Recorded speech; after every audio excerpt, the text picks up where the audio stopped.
ഗായോസിനോട് പറയാണ്, നീ സകലത്തിലും. എല്ലാവരും ചേർന്ന് പറഞ്ഞു, ഈ വാക്യം നമ്മൾ ഇന്ന് പഠിക്കണം.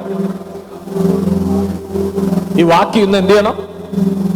പഠിക്കണം. ഈ വാക്യം ഒന്ന് ഹൃദയത്തിൽ ഇങ്ങനെ എഴുതണം. ഇന്ന് സകലത്തിലും ശുഭമായും സുഖമായും ഇരിക്കണം ആണല്ലോ. ഞാൻ ചോദിക്കുന്നു, സകലത്തിലും ശുഭമായും സുഖമായും ഇരിക്കണം എന്നുള്ള തോട്ട്സ് ദൈവശാസ്ത്രപരമായി പാപമല്ലത് ആണോ?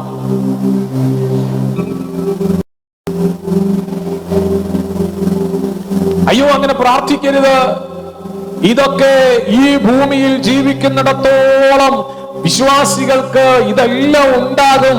ഇതൊക്കെ കർത്താവിന്റെ വരവിങ്കൽ മാത്രമേ ഇതിനൊക്കെ ശാശ്വതമായ പരിഹാരമുള്ളൂ എന്ന് പറയുന്നുണ്ട്. വാസ്തവമാണ്. പക്ഷേ ഈ ഒരു വിഷയത്തിന് വേണ്ടി, ഏതൊരു വിഷയം, നിന്റെ പ്രശ്നങ്ങൾക്ക് പരിഹാരം കിട്ടാൻ നീ പ്രാർത്ഥിക്കരുത് എന്ന് പറയുന്ന പൈശാചിക തോട്ട്സുകളെ ഇന്ന് പകൽക്കാലം ഒന്ന് ഫുൾ സ്റ്റോപ്പ് ഇട്ടിട്ട് പറയണം, ദൈവം എന്നെ കുറിച്ച് ആഗ്രഹിക്കുന്നത് ഞാൻ സുഖമായിരിക്കണമെന്നാണ്. എന്റെ കുടുംബത്തെ കുറിച്ച് ദൈവം ആഗ്രഹിക്കുന്നത് അവിടെ ഞാൻ സുഖമായിരിക്കണമെന്നാണ്.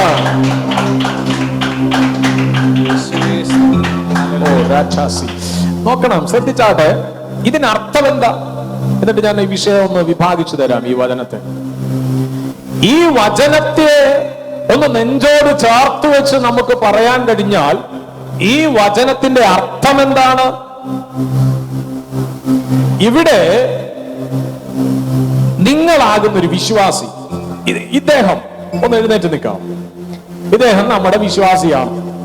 ഞാൻ ഇദ്ദേഹത്തോട് പറയുകയാണ്, ബ്രദറെ, നിങ്ങൾ സകലത്തിലും സുഖമായിരിക്കണം, ശുഭമായിരിക്കണം എന്ന് ഞാൻ ഇദ്ദേഹത്തോട് പറയുന്നതിന്റെ അർത്ഥം, ഞാൻ നിങ്ങൾക്ക് വേണ്ടി പ്രാർത്ഥിക്കുകയാണെന്ന്. ഞാൻ പ്രാർത്ഥിക്കുന്നതിനൊരു അർത്ഥമുണ്ട് എന്ന് പറഞ്ഞാൽ, യേശുവിനെ കരമുയർത്തി സ്തുതിച്ചോ. അതിനർത്ഥം എന്തെന്നറിയാമോ? ഇദ്ദേഹത്തെ ഡിസ്റ്റർബ് ചെയ്തുകൊണ്ടിരിക്കുന്ന സകലത്തിലും മേലും ഒരു വലിയ വിടുതൽ നിനക്കുണ്ടാകണമെന്ന് ഞാൻ പ്രാർത്ഥിക്കുന്നതിനെയാണ്.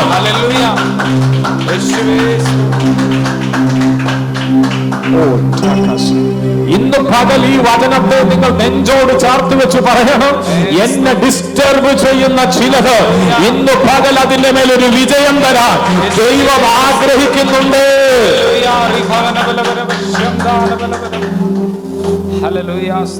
അല്ലാതെ ഇത് സഹിച്ചുകൊണ്ടിരിക്കണമെന്നൊന്നും ദൈവം പറയുന്നില്ല. യേശുവിന്റെ വരവ് വരെ നിങ്ങൾ ഇത് ചുമക്കണമെന്ന് ദൈവം പറയുന്നില്ല. ഈ പ്രശ്നത്തെ, ഇതിന്റെ മേലൊരു പരിഹാരം ഉണ്ടാകണമെന്ന് ദൈവം ആഗ്രഹിക്കുകയാണ്. അമ്മേ,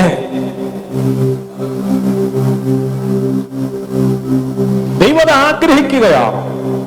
ഇന്ന് പകൽ ഇതിനകത്തിരിക്കുന്ന പ്രിയമുള്ളവരെ, ആമേൻ, നിന്റെ പ്രശ്നങ്ങൾ ഇന്ന് പകൽ വഴിമാറുന്ന പകലായി മാറിയിട്ട് ഒരു വലിയ വിജയം നിന്റെ ജീവിതത്തിലേക്ക് കടന്നു വരത്തക്ക നിലകളിൽ ഈ വചനം നിന്റെ ജീവിതത്തെ കണക്ട് ചെയ്യട്ടെ. ഒന്ന് ചേർന്ന് പറഞ്ഞു, ഇത് എന്നോടുള്ള ദൈവ ശബ്ദമാണ്.